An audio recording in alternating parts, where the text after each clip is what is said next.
menggunakan bahasa Inggris biar lebih universal. Okay. Awalnya mau pakai bahasa Jerman. Bahasa Jerman. Ini keren.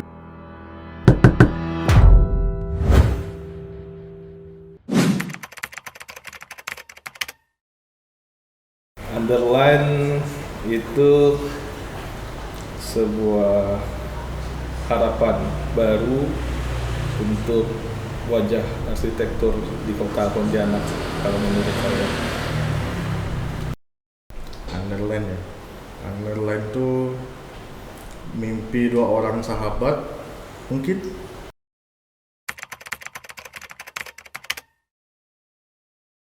Sebenarnya sih karena dari masa kuliah juga ya kita sering ngumpul bareng, nonton bareng. Terkait pembentukan studio itu sebenarnya ini studio kedua kita.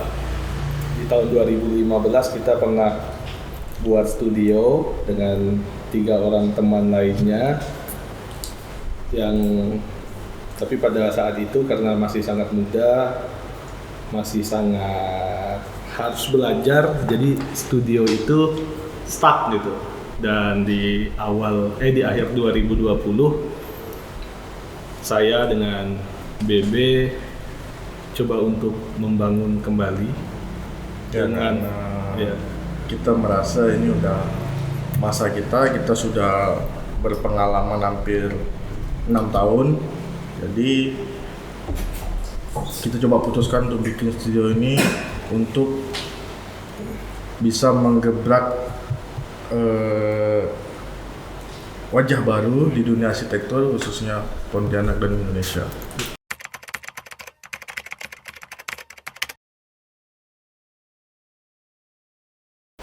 Intinya kita mau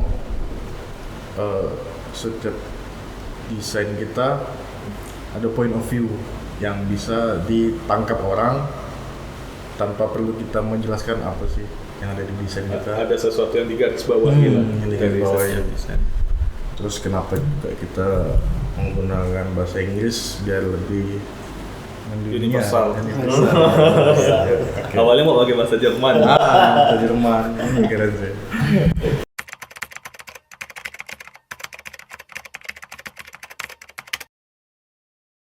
lebih ke karena juga udah lama kan kenal kan, lebih ke mengerti ya sih. Oh, kemampuan aku di sini, kekurangan aku di sini, kemampuan BB di sini, kekurangan BB di sini. Lebih bagaimana cara kita menutupi kekurangan kita sih, mengelola ide-ide ataupun merumuskan desain. Karena memang kita berdua agak sedikit beda ya dalam segi pandangan arsitektur, dari masalah style desain juga beda. Jadi harus saling ngerti deh. Dan mungkin biar memunculkan ide yang baru. Dalam arti kan kita saling melengkapi nih. Dia punya pandangan sendiri, saya punya pandangan sendiri. Gimana kita menyatukan pandangan kita masing-masing sehingga muncullah suatu desain yang ini emang Dian sama Billy gitu. Dan juga kenapa untuk di sosial medianya untuk saat ini kan kita posting selalu, itu kan karya-karya kita yang lama kan, selalu kita tulis di situ siapa prinsipalnya. Jadi orang udah baca dulu nih, oh BB stylenya seperti ini, aku sih stylenya seperti ini. Ketika nanti ada dalam satu project nama kita tercantum berdua di prinsipal arsiteknya, orang udah ini ketika digabungkan ini hasil mereka gitu. hasil underline.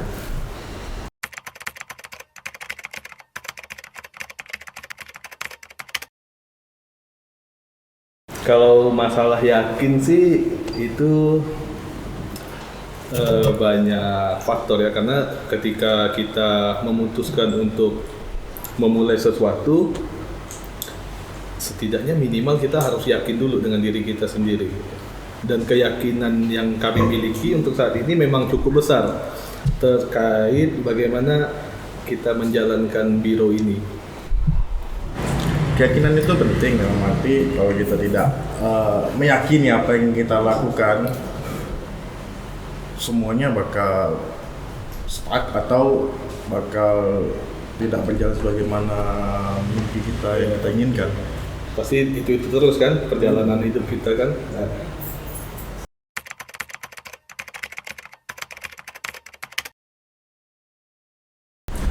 Untuk rencana ke depan sih kita pingin bagaimana menguatkan ide-ide baru terkait desain, terkait Coba kita buat nuansa yang baru lah gitu, yang setidaknya untuk karya-karya yang ditampilkan itu lebih kita coba untuk mencerminkan bagaimana proses arsitektur itu sebenarnya gitu. Jadi benar-benar studio ini kita bentuk untuk menampilkan wujud asli dari proses perancangan, proses desain, bagaimana kita mendapatkan ide dalam mendesain. Jadi bakalan benar-benar kita coba explore ke masyarakat, sehingga kedepannya harapan kita untuk profesi arsitek di Pontianak lebih dapat dihargai daripada untuk saat ini yang kami rasa agak kurang gitu.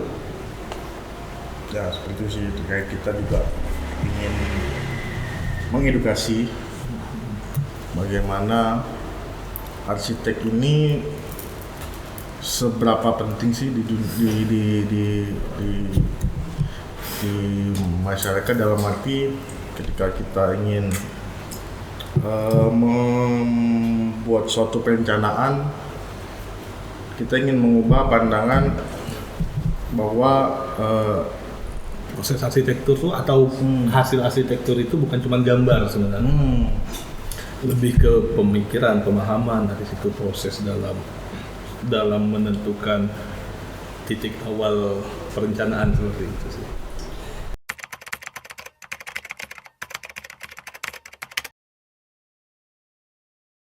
arsitektur Indonesia ya, dalam arti ya sebenarnya kita sudah berada hampir sama sih rata-rata di seluruh daerah untuk segi arsitektur. Cuman kita ingin membuat suatu perubahan sih sebenarnya, dalam arti bagaimana sih si Underline ini mempunyai ciri di produk desain mereka, baik itu dari dokumen atau dari hasil bangunan yang telah didesain begitu. Jadi ada elemen-elemen point of view di setiap desain.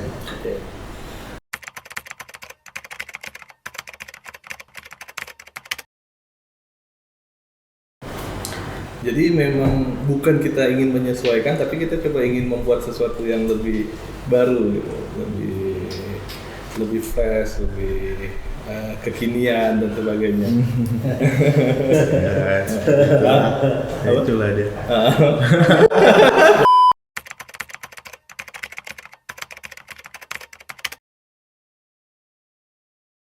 Ya itu tadi, seperti yang gimana sih kita bikin produk itu beda, terus kita punya point of view tersendiri di setiap desain kita.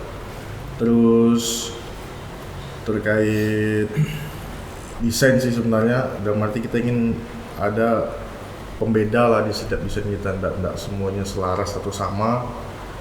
Dan juga sistem kerja kita juga kita bakal berbeda, dalam arti tahapan-tahapan itu disiapkan secara matang, tidak bersaling tumpang tindih. Jadi kita juga menghasilkan produk lebih maksimal. Kalau dari aku sih terkait bagaimana meyakinkan klien, untuk saat ini kan klien-klien yang ada di Underline juga klien-klien kita sewaktu sebelum di Underline gitu kan, yang otomatis sudah mengenal bagaimana cara kerja kami masing-masing gitu. Tapi dengan adanya tim, kami rasa untuk menuju titik utama dari desain itu lebih dipermudah, karena di sini kita udah nggak kerja sendiri, kita ada tim gitu kan. Bagaimana prinsipal arsiteknya underline merumuskan suatu ide gagasan desain, dan tim-tim junior arsiteknya juga bakalan menerjemahkan dan memberikan masukan-masukan baru terkait desain-desain yang sudah kita gagaskan gitu kan. Saya rasa untuk kedepannya hasil karya underline saya yakin lebih menarik daripada karya-karya kami sebelumnya.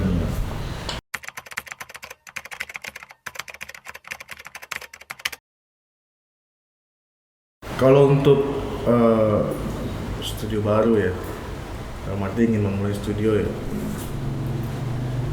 Intinya sih, pertama ya yakin dan jangan nyerah ya sih. Dalam arti kadang kita juga berada di titik dimana kita merasa berat juga ya bangun studio, cuman itu berdasarkan pengalaman sebelumnya sih.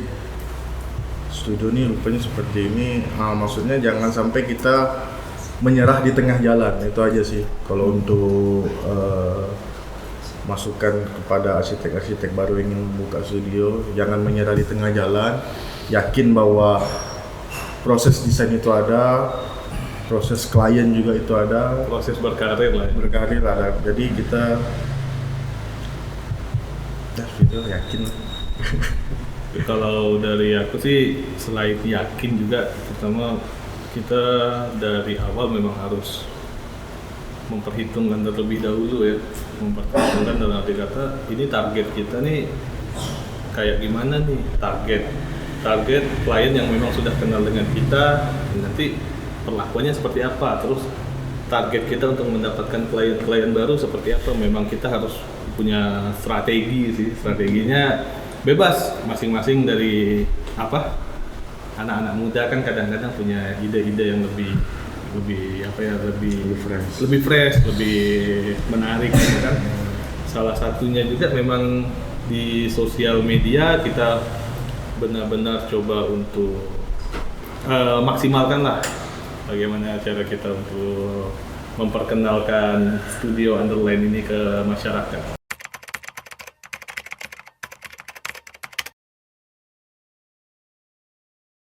Kalau dari aku sih, klien pertama tuh memang nggak jauh dari keluarga, teman, dan terkadang juga ada kebaikan kita di keseharian yang menjadi penarik klien itu sendiri gitu kan.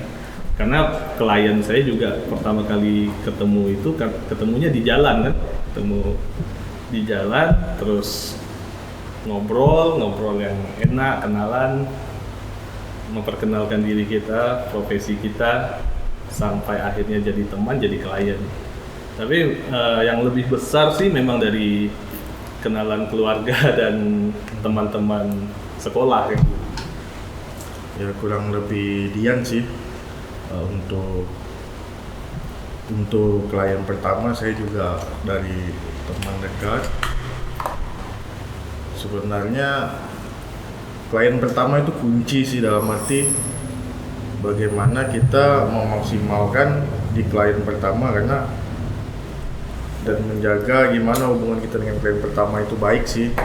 Terus produk kita juga kita maksimalkan sehingga si klien dengan kita hubungannya baik, terus dia juga bakal mengiklankan kita sih secara, walaupun tidak memberitahu kita, mungkin dia pasti tetap mengiklankan kita. Yang penting ketika kita lulus dari kuliah, kita dapat klien pertama, baik itu teman dekat atau emang klien murni, maksimalkan produk kita, desain kita, sehingga si klien pertama ini bisa membanggakan desain kita.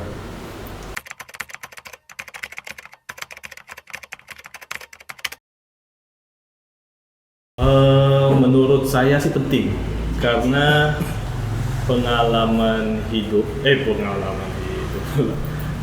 pengalaman saya berkarir di dunia arsitek, saya itu pengalamannya 5 tahun itu freelance. Kalau BB mungkin memang bergabung di studio arsitektur, kalau saya itu freelance. Jadi memang studio sangat-sangat penting, dalam arti kata lebih dihargai ketimbang kita freelance. Dan juga filosofinya seperti kalau kita tidak menamai, kita tidak memberikan sebuah brand, orang mungkin hanya beberapa orang yang kenal dan sebagainya, tidak ada identitas yang benar-benar ke arah usaha kita gitu. Kalau saya sih sangat penting kalau menurut saya studio itu lebih ke bagaimana kita memaksimalkan desain kita, dalam arti kerjaan dikerjakan sendiri dengan kerjaan dikerjakan ramai-ramai kan hasilnya pasti berbeda. Jadi mungkin dengan studio inilah tujuan sebenarnya ingin memaksimalkan desain-desain kita sebelumnya, terus bagaimana kita bisa berdiskusi lah, dalam arti kalau kita pribadi kan kita mau berdiskusi dengan siapa, cuman bisanya dengan si klien. Kalau kita punya studio, ide-ide yang lain yang tidak terpikirkan oleh kita tuh bisa kita lebih tertampung, bisa kita maksimalkan. Itu sih intinya.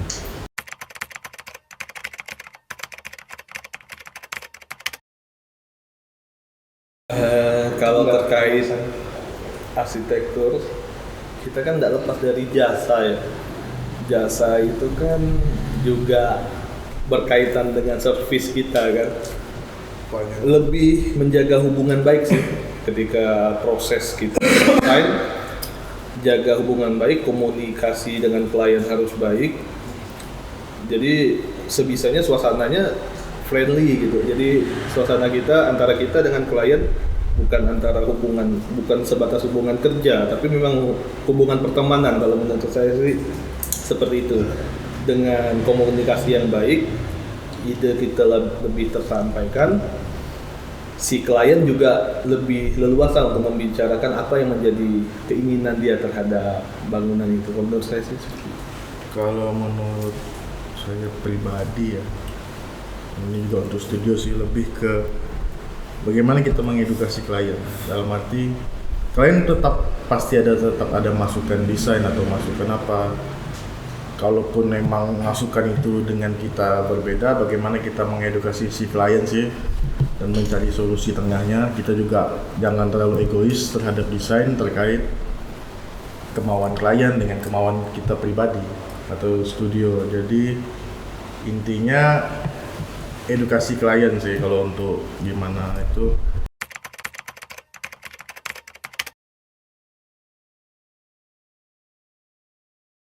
Aku sih yang pengen dicapai selain kepuasan dalam berkarya, yang paling jujur sih pasti kekayaan lah. Itu yang paling utama selain kepuasan dalam berkarya gitu. Mungkin kepuasan dalam berkarya itu nomor 1. Nomor 2-nya ya. Kalau saya pribadi sih biar untuk apa ya, ini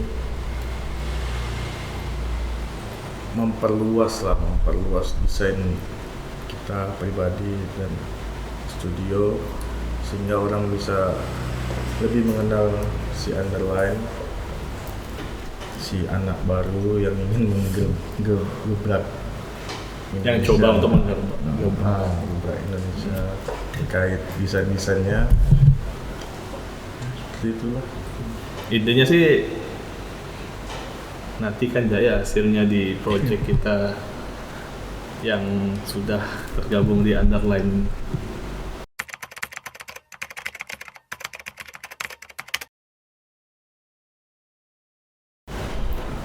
pertama sih berani, yang kedua yakin, karena tanpa keberanian, tanpa keyakinan kita tidak akan bisa melangkah kemanapun. Resiko kegagalan itu kan sebuah lika-liku dan proses kita berkarir ya. Jadi jangan takut gagalnya dulu, tapi dicoba dulu. Dan jangan menyerah, selalu berusaha menampilkan yang terbaik setiap desain-desainnya.